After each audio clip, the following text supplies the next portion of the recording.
What was not confusing is that these leaders that have it, they all have extreme qualities, meaning when you look at them, they're not good at a lot of things, they're great at a few things. And these qualities are very, very extreme, like almost annoyingly extremes at time.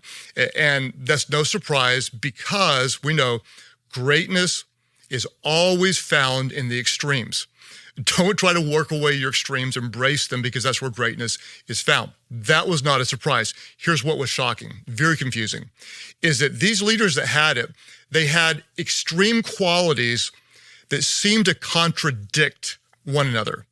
They would have one extreme quality on one side, and then they would often have almost the exact extreme opposite quality. It was almost like extreme opposing qualities. They'd be really, really, really on one side with this quality and then have almost this exact opposite extreme quality on the other. And I couldn't figure it out. It bothered me. It confused me.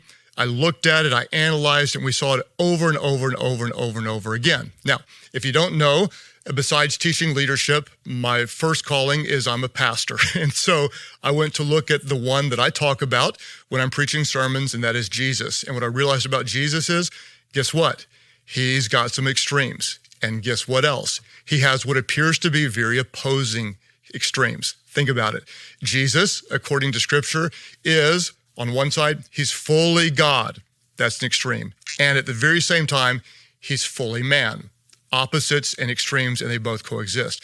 What is he? He is the lion and he's the lamb. Opposite extremes. He's the Alpha and the Omega, the beginning and the end.